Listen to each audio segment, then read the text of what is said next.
Hello friends, welcome to CPC competition paper crackers में आपका हार्दिक स्वागत है। फ्रेंड्स, आज का जो टॉपिक है बहुत महत्वपूर्ण टॉपिक है। आज हम पंचायती राज व्यवस्था के बारे में जानेंगे। अगर आप कोई भी एग्ज़ाम देते हैं, चाहे एसएससी हो, यूपीएससी हो, स्टेट एग्ज़ाम हो या रेलवे हो या कोई भी अदर एग्ज़ाम हो, तो आपको इस टॉपिक से क्वेश्चन देखने को काफ़ी बार मिलता होगा और इस बात का आपको पता होगा। टॉपिक स्टार्ट करने से पहले अगर आपने हमारा यूट्यूब चैनल सब्सक्राइब नहीं किया है तो प्लीज़ हमारे चैनल को सब्सक्राइब कीजिएगा और बेल आइकन का बटन जरूर दबाइए, जिससे कि आने वाले लेटेस्ट वीडियो आपको सबसे पहले मिल पाएँ। तो स्टार्ट करते हैं पंचायती राज व्यवस्था। पंचायती राज व्यवस्था की हम बात करते हैं तो जो पंचायती राज व्यवस्था की हम बात करेंगे या स्थानीय शासन, मतलब जो जिला स्तर पर शासन होता है उसे क्या बोलते हैं हम? स्थानीय शासन बोलते हैं। क्या बोलते हैं? स्थानीय शासन। जो पंचायती राज व्यवस्था है इसके जो जनक हैं वो लॉर्ड रिपन को माना जाता है। किसको? लॉर्ड रिपन को। क्योंकि 1882 में क्या होता है, इन्होंने एक मद्रास में पंचायती स्थानीय शासन का जो है इन्होंने स्थापित किया था, तो इसलिए पंचायती राज व्यवस्था का जो संस्थापक माना जाता है वो लॉर्ड रिपन को माना जाता है। तो अगर एग्जाम में क्वेश्चन पूछा जाए कि पंचायती राज व्यवस्था का जनक किसे माना जाता है, तो आप लगाएंगे लॉर्ड रिपन। अच्छा, पंचायती राज व्यवस्था जो है, इसका जो स्थानीय शासन है, इसका क्या उद्देश्य है कि इसे क्यों बनाया गया, कॉन्स्टिट्यूशन में इसे क्यों लाया गया? तो इसका उद्देश्य था लोकतांत्रिक विकेंद्रीकरण, मतलब शक्तियों का डिस्ट्रीब्यूट करना। ठीक है, क्या क्या उद्देश्य था? लोकतांत्रिक विकेंद्रीकरण, मतलब शक्तियों का जो है डिस्ट्रीब्यूट करना, मतलब शक्ति थोड़ी थोड़ी बांटना, जिससे कि लोकतंत्र जो है अच्छी तरह से चल पाए। तो इसका उद्देश्य अगर आपसे पूछा जाए कि पंचायती राज व्यवस्था का उद्देश्य क्या होगा, तो आप यही लाइन बोलेंगे, लोकतांत्रिक विकेंद्रीकरण क्या था, इसका उद्देश्य था। पंचायती राज व्यवस्था को कॉन्स्टिट्यूशन में अनुच्छेद 40 के अंतर्गत रखा गया है। अगर आपसे पूछा जाए कि अनुच्छेद 40 किससे संबंधित है, तो पंचायती राज व्यवस्था से। और ये किसके अंतर्गत आता है? तो नीति निर्देशक तत्व के अंतर्गत आता है। और भारत में सबसे पहले जो पंचायती राज व्यवस्था अपनाई गई थी, जब भारत स्वतंत्र हुआ था, तब यह व्यवस्था जो थी, राज व्यवस्था, ये राजस्थान के नागौर जिले ने सबसे पहले पंचायती राज व्यवस्था अपनाई थी 2 अक्टूबर 1959 को। कब? 2 अक्टूबर 1959 को ये राज्य व्यवस्था अपनाई गई थी। अगर पूछा जाए कि सबसे पहले किसने राज्य व्यवस्था अपनाई थी, तो आप लगाएंगे कि राजस्थान के नागौर जिले में 2 अक्टूबर 1959 को पंचायती राज व्यवस्था अपनाई गई थी। अब पंचायती राज व्यवस्था को अपनाने के लिए कुछ कुछ समितियां भी बनाई गई कि किस स्तर पर कौन सी समिति होनी चाहिए। इस सारी समितियों को हम देख लेते हैं और इन समितियों को देख के आपको लगेगा कि हाँ, एग्जाम में एक्चुअली क्वेश्चन इन्हीं से ही आता है। तो स्टार्ट करते हैं समिति। पहली समिति बलवंत राय मेहता समिति थी। बलवंत राय मेहता समिति जो थी 1957 में आई थी। कब आई थी? 1957 में। कब? बलवंत राय मेहता समिति। इसने क्या काम किया? इसने तीन स्तर पर पंचायत राज व्यवस्था की वकालत की थी। कौन से? एक ग्राम स्तर पर, एक ब्लॉक स्तर पर और एक जिला स्तर पर। तो किसने 3 स्तर पर बात की थी? तो बलवंत राय मेहता समिति ने 1957 में। ये बात आपको ध्यान रखनी है। दूसरी, अशोक मेहता समिति, इसने 2 स्तर पर पंचायत की समिति की बात की कि 2 स्तर पर क्या होना चाहिए? पंचायती राज व्यवस्था होनी चाहिए, एक ग्राम स्तर पर और एक जिला स्तर पर। किसने बात की थी 3 स्तर पर? बलवंत राय मेहता समिति ने 1957 में। 1977 में किसने बात की 2 स्तर पर? तो अशोक मेहता समिति ने 1977 में। फिर वीके राव समिति आई।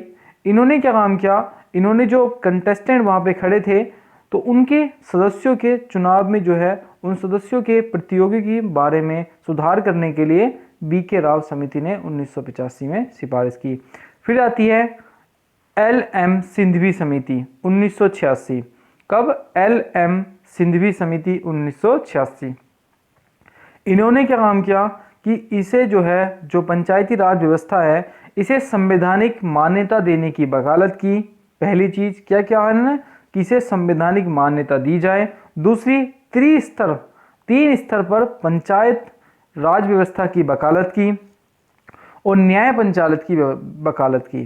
तो इन्होंने क्या क्या काम किया, ये काफी महत्वपूर्ण है कि एल.एम. सिंघवी समिति 1986 में इन्होंने संवैधानिक मान्यता देने की बात की।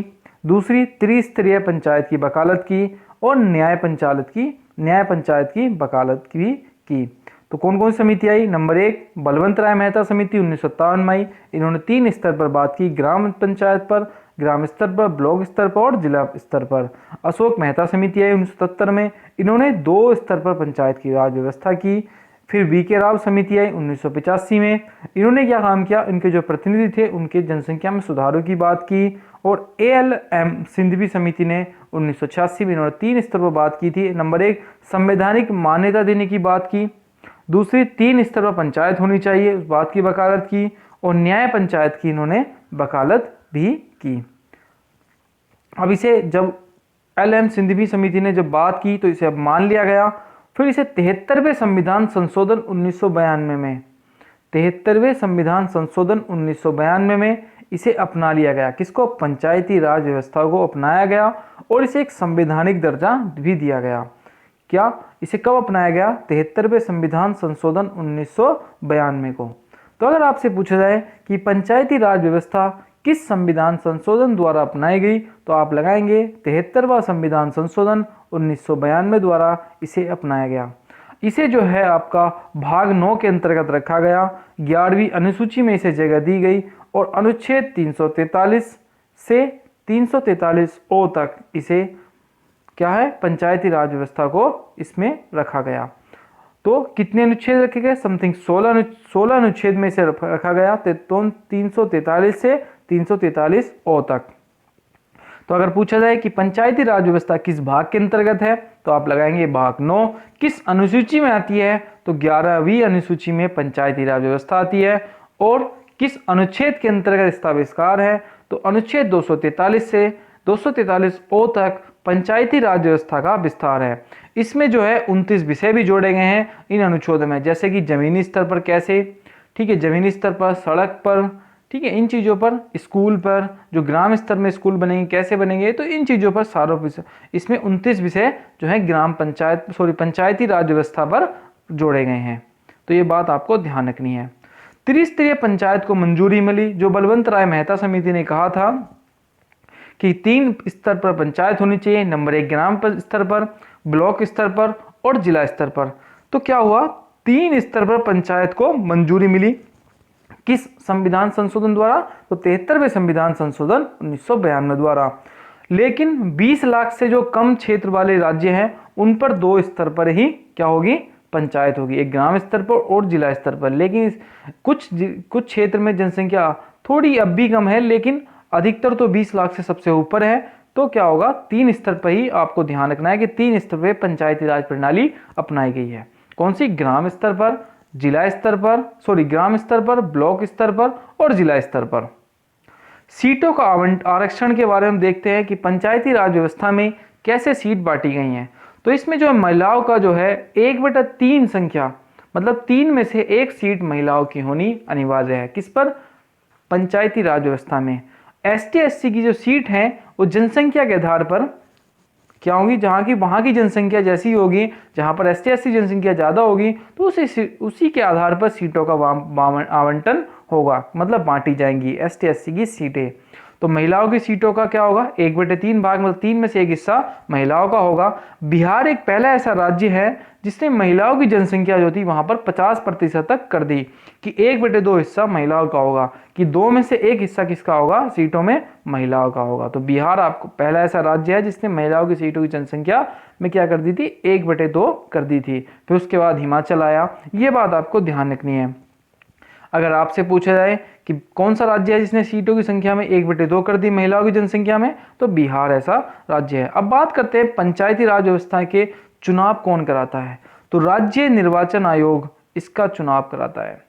कौन कराता है? राज्य निर्वाचन आयोग। राज्य द्वारा जो निर्वाचन चुना जाता है वो ही क्या करता है? वो चुनाव कराता है। इनका कार्यकाल जो होता है आपका वो 5 वर्ष होता है। लेकिन अगर ये विघटन हो जाए तो 6 माह के अंदर क्या होगा? इलेक्शन कराना अनिवार्य होगा। तो आपको ध्यान रखनी है कि जो इनका कार्यकाल होगा पंचायती राज व्यवस्था के सदस्यों का, उनका जो कार्यकाल होगा वो 5 वर्ष होगा।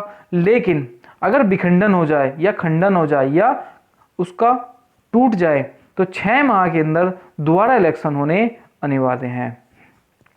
अगर आप पंचायती राज व्यवस्था के मतलब किसी भी स्तर पर, चाहे वो ग्राम स्तर हो, जिला स्तर हो या ब्लॉक स्तर हो, किसी पर अगर आप चुनाव लड़ना चाहते हैं तो आपकी एज कितनी होनी चाहिए? 21 वर्ष होनी चाहिए। तो चुनाव के लिए न्यूनतम आयु कितनी होनी चाहिए? 21 वर्ष होनी चाहिए। किस पर? पंचायती राज व्यवस्था पर। ध्यान रखना कि अगर एज पूछे तो आप 21 वर्ष लगाएंगे, कंफ्यूज नहीं होना, क्योंकि विधानसभा में 25 है, लेकिन पंचायती राज व्यवस्था में चाहे वो ग्राम पंचायत स्तर पर हो, ब्लॉक स्तर पर हो या जिला पंचायत स्तर पर हो, आपकी एज कितनी होनी चाहिए? 21 वर्ष होनी चाहिए, तभी आप इलेक्शन लड़ पाएंगे। अब हम बात करते हैं पंचायती राज व्यवस्था की संरचना की। तो अगर संरचना की हम देखें तो 3 स्तर पर इसकी संरचना की गई है। और कहाँ से अपनाया गया है? ये बलवंत राय मेहता समिति की सिफारिश पर 1957 में। तो ग्राम स्तर पर, ब्लॉक स्तर पर और जिला स्तर पर कितनी संरचना की गई है पंचायती राज व्यवस्था की? 3 स्तर पर।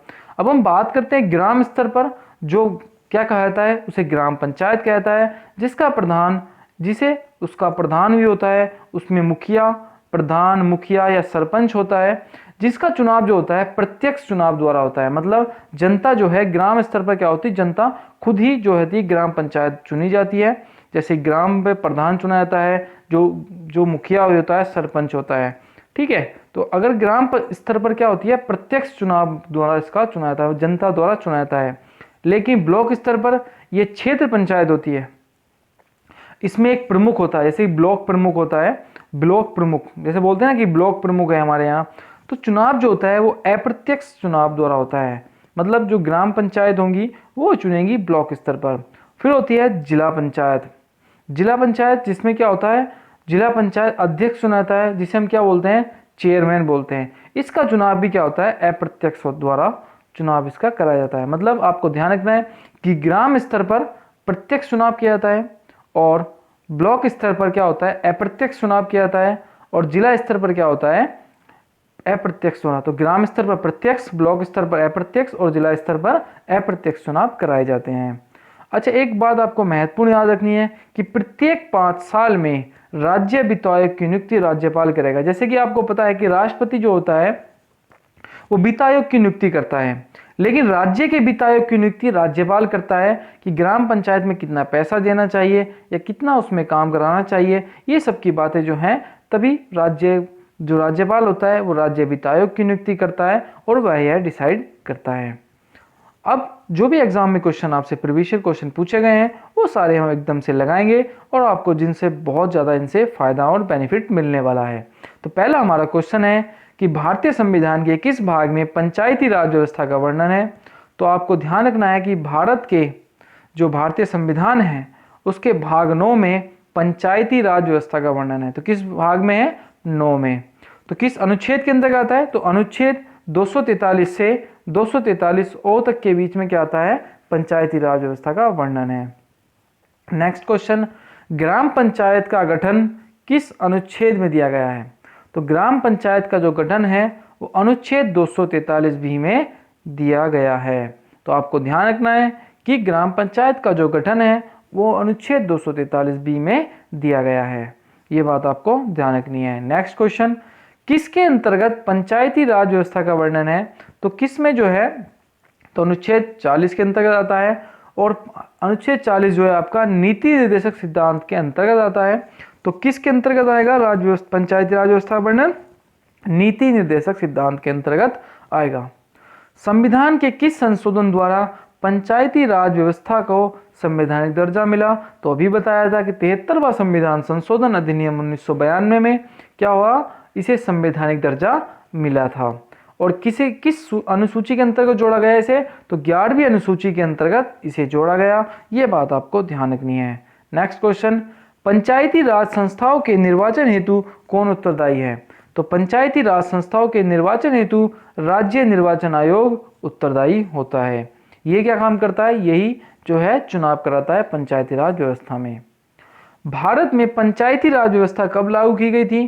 तो 25 अप्रैल 1993 को पंचायती राज व्यवस्था अपनाई गई थी, मतलब लागू कर दी गई थी। और अपनाई कब की थी? 73वां संविधान संशोधन 1992 द्वारा अपनाई गई और 25 अप्रैल 1993 को इसको पंचायती राज व्यवस्था भारत में संपूर्ण रूप से क्या हुई? लागू कर दी गई।